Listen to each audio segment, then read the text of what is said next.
You won't believe what's happening now. Meghan Markle is spiraling deeper than ever into royal chaos. And this time, it's not whispers, not online rumors, not even quiet drama. This one straight from the top, King Charles himself. Behind palace doors, something cold and deliberate is unfolding. They're calling it a small adjustment in the line of succession. But let's be real, it's more like a royal punishment wearing a polite mask. Because in this so-called adjustment, Meghan's children, Archie and Lilibet, are suddenly being edged aside. And honestly, after everything that's exploded over the last few years, who can even pretend to be shocked anymore? It all starts with the whispers, the ones no one inside the palace wants to admit are true. King Charles, the same man who once walked Meghan down the aisle, has decided to tighten the royal system. Every move, every signature, every public step seems to carry a message. And the latest message is crystal clear. Meghan and Harry's world just got smaller.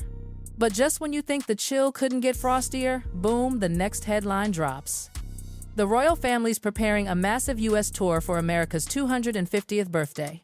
Every big royal name is flying in: Charles and Camilla, William and Kate, even the cousins. The whole palace lineup is ready for the cameras, smiling, waving, shaking hands. Everyone's booked. Everyone except the two people who actually live in America, Harry and Meghan. That's right. The royals are crossing the Atlantic and completely leaving them behind. Think about how loud that silence is. It's the palace's way of saying, we don't need you, we don't trust you. You're not one of us anymore. It's not a small snub, it's a public freeze-out. And after the interviews, the Netflix saga, the tell-all book, the endless headlines, it's clear the royal family is done pretending everything's fine. They're done faking smiles. This is the moment they draw the line. Reports say Charles and Camilla will touch down in April. William and Kate are set for July. Every senior royal has their slot, their photo ops, their diplomatic agenda. But Harry and Meghan? Nowhere. The irony burns. The only royals living in America are the only ones not invited to America's royal celebration. Insiders keep whispering the same brutal reason behind the snub. It's not subtle, it's not complicated. It's revenge royal style. After years of accusations, interviews, racism claims, and leaked grievances, the palace has finally decided to push back. And this time, they're doing it without saying a single word. The Netflix series, the Oprah revelations, the Spotify drama, it all stacked up. And then came the prank call. Harry thought he was talking to Greta Thunberg until he casually trashed a US president, and the clip went public. That one moment didn't just embarrass him, it made people in power rethink everything. From Washington to Westminster, eyebrows went up. So now, the palace isn't even pretending to be neutral. The message is simple. Harry and Meghan are too risky, too unpredictable, too noisy. The crown doesn't want their chaos near a historic event. Not this time. And Meghan? Her American shine isn't saving her either. She's tried everything: actress, duchess, podcaster, lifestyle founder, yet somehow the only label that stuck was jamfluencer, and everyone knows how that went. It turned into a meme, not a movement. Her brand became a punchline, and when Harper's Bazaar dropped her glossy feature instead of authenticity, it screamed self-worship, overposed, overscripted, and dripping with PR desperation. No depth, no honesty, just photos and fantasy. And when people realized she had full editorial control, it made everything worse. It looked like she'd written her own love letter and mailed it to herself. The internet didn't buy it for a second. Comments turned brutal, and suddenly, her PR looked less like strategy and more like panic. Even worse, insiders revealed that during interviews, she had her staff announce her by her royal title, the Duchess of Sussex, in America. In rooms of 2 or 3 people, it sounded less like elegance, more like insecurity. Because to many, Meghan still wants the perks of royalty, the spotlight, the titles, the status without the duty, the discipline, or the restraint that comes with it. And that viral rumor that she wanted to be formally introduced everywhere she goes? Even if it's exaggerated, the fact that millions believed it instantly says it all. Her image isn't royal anymore, it's performative. Prestige without respect. Glamour without grace. Meanwhile, Harry's quietly fading behind her drama. He rarely visits the UK now. When he does, Meghan stays in California. He says it's about security that he can't bring his family back without proper protection. But to many watching, it feels like an excuse. Because every time he walks into an event alone, every time he's photographed without her, The distance between him and his family looks colder and permanent. But here's the part few people know. Behind closed doors, Harry still held on to hope. A fragile dream that one day he could bring Meghan and their kids back just to show them where he came from. To let Archie and Lilibet know the places he grew up in, the family he lost touch with. That quiet hope is what kept him tethered to the crown, even from far away. But now, that hope is fading fast. Because suddenly, the palace dropped a new rule, one that hit like a quiet thunderclap. A rule saying every child in the line of succession must be raised full-time in the United Kingdom under royal oversight. The second that line appeared, everyone knew who it was aimed at: Archie and Lilibet. California-raised, California-based, and nowhere near royal life. They don't fit the rule, not even slightly. To critics, it looked less like a policy and more like a message, a very pointed one. And just when people thought it couldn't go further, the palace added another rule: only the children of active working royals could stay in the line. Harry and Meghan left in 2020, which means under the new guidelines, their kids are quietly out, clean, legal, official. And to Meghan, it's not policy, it's punishment in perfect disguise.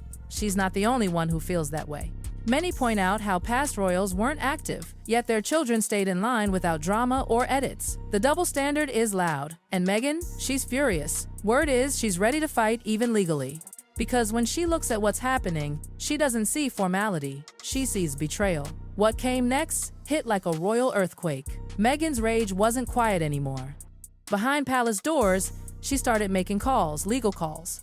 Friends say she's already spoken with lawyers in both California and the UK, determined to challenge what she sees as discrimination hiding behind royal protocol. Watching Prince Andrew lose everything, his titles, his dignity, his status, was her wake-up call. If the palace could erase a prince, they could erase anyone. And Meghan took it as a warning: no title is guaranteed. If anyone tries to take hers, she won't go quietly. But timing is everything. The new rules came just as royal tension reached boiling point. And when the monarchy announced another eligibility review, Meghan saw red. This time, they called it the Citizenship and Residency Clause. It stated that any future heir must hold dual UK citizenship or spend a significant part of their childhood in Britain. And that, of course, pointed directly at Archie and Lilibet. The two children born under California sunshine were now being written out of a legacy built centuries ago. To Meghan, it was more than a policy, it was personal revenge wrapped in royal language. And that's not all. Another quiet addition to the rulebook claimed that anyone in the line of succession must be under official British protection, which means no full-time UK security, no royal rank. Convenient, right? Because Harry and Meghan's kids live in California without palace security. And yet, in the past, dozens of royal children lived abroad without losing their place in line. This one, everyone agreed, felt too targeted to be coincidence. Soon, royal watchers started piecing it together. Every new rule was narrowing the lane. Every new clause was closing a door. Then came the bombshell: Charles's long-promised slimmed-down monarchy. For years, he talked about trimming the royal roster, keeping only the core working members. But using that as an excuse to cut out two toddlers? That shocked even his supporters. This wasn't modernizing, it felt like revenge, like a message carved in marble. You left us, now you're gone for good. The symbolism was brutal. And when Meghan heard it, something inside her snapped. To her, this wasn't about royal efficiency. It was about control, about power, about punishing her for walking away and daring to live freely. So she prepared to hit back hard. Rumors started swirling that she planned to take legal action under the 1701 Act of Settlement, the ancient law that still governs who can inherit the British throne. Meghan believes if the palace has twisted any clause connected to that act, she might actually have a case. But let's be real, taking on the monarchy in court isn't just bold, it's dangerous. Nobody wins that fight. Insiders close to the crown claim Meghan was warned long before the wedding. She was told what life inside the firm really meant: the rules, the limits, the invisible chains. But she thought she could change it. She thought she could modernize the monarchy from the inside. And when that failed, she decided to build her own empire. One that looked shinier, freer, louder, California beaches instead of Buckingham walls. But every empire needs legitimacy, and that legitimacy still came from one place: her royal title. So when word broke that King Charles had ordered a clarity review, Meghan panicked. At first, it sounded harmless, just a routine audit to confirm succession records. But behind the scenes, insiders whispered something darker. The team handling it wasn't the usual clerks and assistants. It was a panel of constitutional experts, legal advisors, even historians. The kind of people who don't just double-check, they dig. And the moment Meghan heard that, her whole team switched to emergency mode. Because a clarity review isn't just about the present, it looks backward. It examines paperwork, timelines, even birth records. One insider described it perfectly. This isn't about removing titles, it's about removing excuses. And once excuses disappear, everything else follows. Behind palace doors, the review started asking questions. Meghan never wanted asked about details long buried, about documentation that somehow never reached official archives. And while it all looked bureaucratic on paper, the emotional hit was massive. Every form, every missing file, every unexplained gap felt like another attempt to erase her family. Meanwhile, Meghan's team scrambled to spin the story. They weren't just worried about losing the title. They were terrified of losing the illusion, the royal aura that fuels every magazine cover, every podcast deal, every luxury collaboration. Because without that Duchess glow, the brand collapses. And then came the rumor that changed everything. Two senior royal officials quietly floated a modern solution: voluntary confirmation. A polite way to end the speculation once and for all. In simple terms, Meghan would provide official verification for her children's eligibility quietly, behind the scenes. But she saw it differently. To her, it was an attack. She called it insulting, malicious, and invasive. Her reaction was instant, furious, emotional, explosive. She believed they were baiting her, setting a trap, or worse, trying to expose her. That's when things truly turned hostile. Because in the monarchy, refusal equals suspicion, and every unanswered question invites more scrutiny. Behind the palace curtains, people started whispering again. If she has nothing to hide, why not cooperate? Why all this secrecy? Imagine it, the Duchess who built her image on royal elegance suddenly barred from using her own royal name. For Meghan, that's not just a bruise, it's an identity crisis. The very thing that gives her power in Hollywood would turn into an empty shell. And Harry? He's the one bleeding in silence. Caught between the woman he loves and the family he can't stop missing. He's pulled in two directions, both painful, both impossible. Insiders say Harry's withdrawn, quieter, almost ghost-like. He knows Meghan's legal battle will force the palace to dig deeper, and the deeper they dig, the more secrets surface. It's the nightmare he's tried to outrun for years. Because once lawyers get involved, everything becomes evidence. Private moments, emails, conversations, and that's a storm the royals can't contain.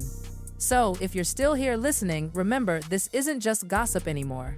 It's history unfolding with designer dresses, lawyers, heartbreak, and royal signatures. Meghan's not backing down. Charles isn't bending. And Harry? He's standing somewhere in between, wondering how everything turned into a war he never meant to start. And trust me, whatever happens next, it's going to be louder, colder, and even more dramatic than anyone imagined. Because in this royal family, silence is never the end.